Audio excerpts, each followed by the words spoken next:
Assalamualaikum warahmatullahi wabarakatuh. Perkenalkan, saya Muhammad Ridwan, mahasiswa Universitas Pamulang, Fakultas Sastra Indonesia.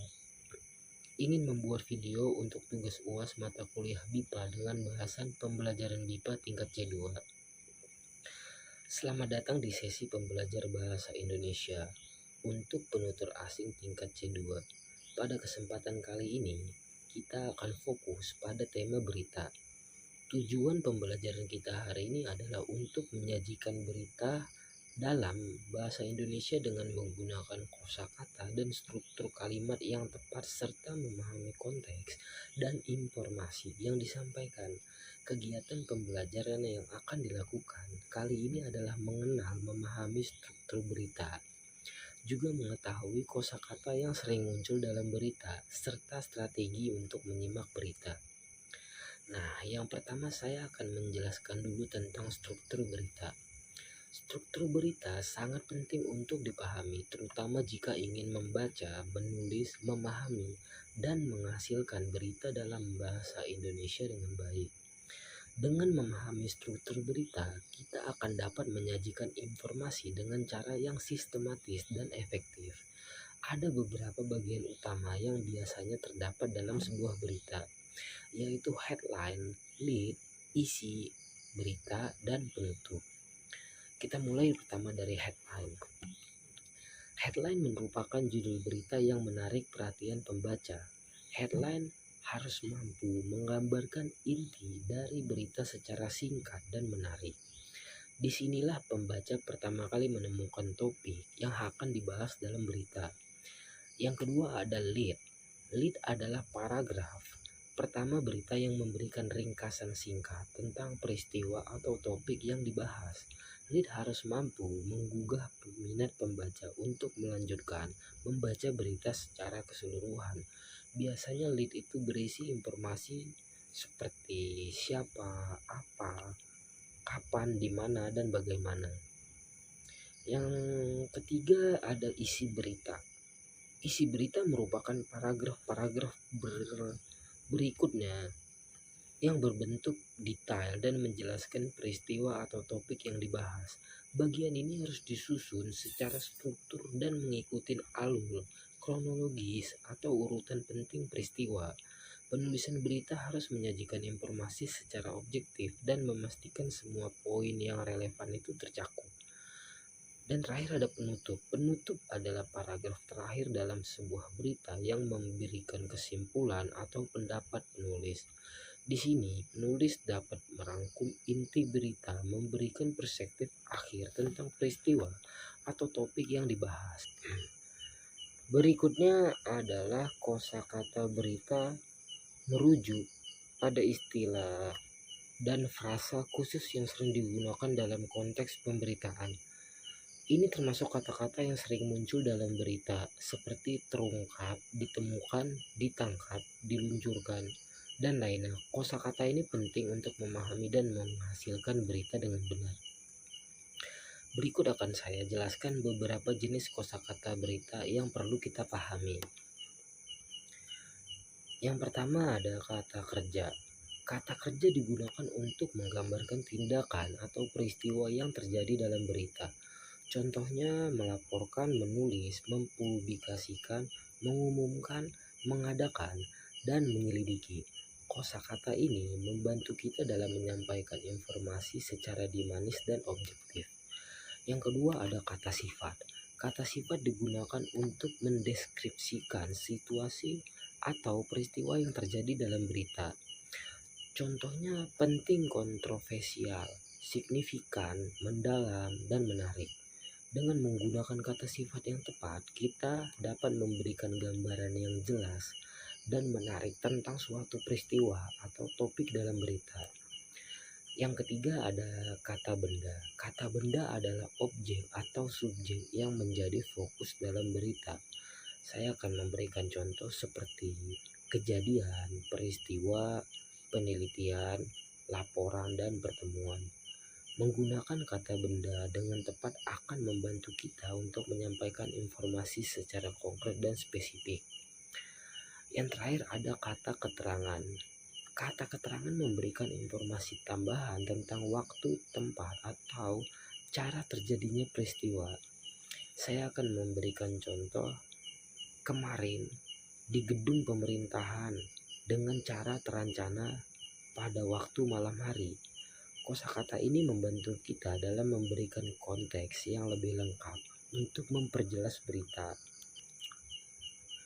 Setelah memahami tentang struktur berita serta mengetahui beberapa kosakata yang sering muncul dalam berita, kita akan masuk dalam pembahasan strategi menyimak. Sebelum mulai menyimak, kita harus melakukan persiapan terlebih dahulu. Seperti pertama adalah dengan memahami konteksnya, seperti topik, berita, penulis, sumber, dan tujuan pembelajaran. Ini membantu kita dalam mengarahkan fokus dan memahami sudut pandang yang digunakan dalam berita tersebut. Selanjutnya adalah meningkatkan pengetahuan tentang topik yang sering muncul dalam berita. Baca dan ikuti perkembangan berita terkini, pelajaran terminologi yang umum digunakan, dan pahami isu-isu relevan dengan topik tersebut. Jika sudah melakukan dua persiapan tersebut, maka kita bisa fokus pada informasi utamanya. Selama menyimak berita, identifikasi informasi utama yang disampaikan seperti fakta penting, peristiwa kunci, atau argumen sentral. Fokus pada informasi ini membantu kita memahami inti berita tanpa terlalu terjebak pada detail-detail yang kurang relevan. Selanjutnya, pahami struktur berita yang sering digunakan, mulai dari headline yang menarik, lead yang memberikan ringkasan, isi berita yang mendetail, dan penutup yang memberikan kesimpulan. Pemahaman struktur ini membantu kita mengikuti alur berita dan menangkap informasi lebih baik. Jika sudah memahami strukturnya, maka saat kita menyimak, kita dapat lebih mudah menangkap informasi penting setiap bagian struktur berita. Fokus pada kalimat-kalimat kunci, kata-kata yang menonjol, atau argumen yang disajikan. Ini membantu kita dalam memahami esensi berita dan mengidentifikasi pesan yang disampaikan. Nah, untuk membantu meningkatkan pemahaman selama menyimak, kita juga bisa menggunakan perangkat pendengaran aktif, seperti mencatat poin penting, mengajukan pertanyaan, atau membuat ringkasan singkat. Sekarang saya akan memberikan contoh berita dalam bentuk video recording. Silakan disimak dengan strategi yang sudah saya jelaskan. Kemudian susun ulang berita tersebut dan bentuk presentasi atau tulisan. Gunakanlah kosakata, struktur kalimat yang tepat. Kembali lagi di kabar utama pagi. Pemirsa, kami memiliki 5 berita di sini yang bisa Anda pilih untuk kami tayangkan. Dan jangan lupa pemirsa untuk berinteraksi dengan kami melalui nomor telepon 021 461 0322 dan 021 460 4971. Baik, di sini sudah ada yang tersambung bersama kami. Halo, dengan siapa di mana? Halo, dengan Aldi di Cibubur. Pak Aldi di Cibubur. Apa kabar Pak Aldi? Baik, alhamdulillah. Alhamdulillah. Pak Aldi mau berita yang mana, Pak? Ya, saya mau milih yang nomor 3, yang sapi ngamuk. Oke, soal sapi ngamuk. Kenapa Pak milih berita itu? Ya, karena itu cerita yang klasik ya di suasana Idul Adha seperti ini. Suasana Idul Adha ya Pak ya. Baik, kalau begitu Pak Aldi langsung saja kita simak. Inilah beritanya.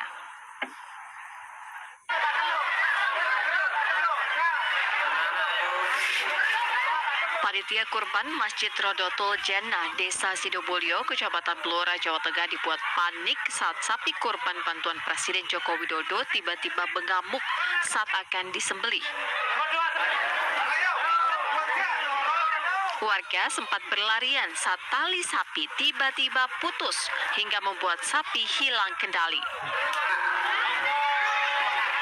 Sapi seberat 1 ton lebih ini ngamuk saat warga berupaya menjatuhkannya ke tanah.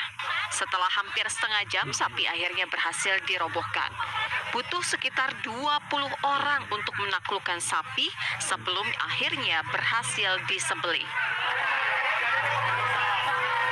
Sapi bantuan Presiden Joko Widodo ini didatangkan langsung dari Kabupaten Semarang Rabu kemarin. Sapi jenis simental ini memiliki bobot 1 ton lebih.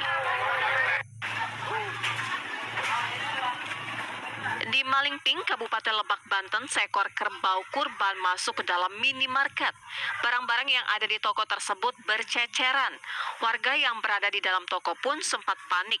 Beruntung, kerbau dapat ditangkap dan dibawa keluar toko.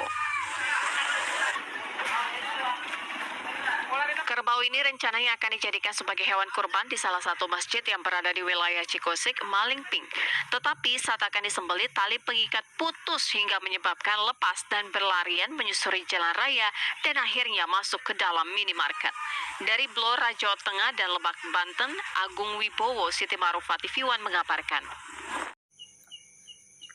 Oke, dengan contoh berita dalam bentuk video recording yang saya berikan, yang akan disusun ulang berita tersebut dalam bentuk presentasi audio atau tulisan, dan pesan saya, gunakanlah kosakata dalam struktur kalimat yang tepat. Terima kasih telah mengikuti sesi pembelajaran BIPA tingkatan C2 dengan tema berita. Semoga informasi yang telah disampaikan dan bermanfaat bagi Anda dalam kemampuan meningkatkan kemampuan bahasa Indonesia. Sampai jumpa lagi. Wassalamualaikum warahmatullahi wabarakatuh.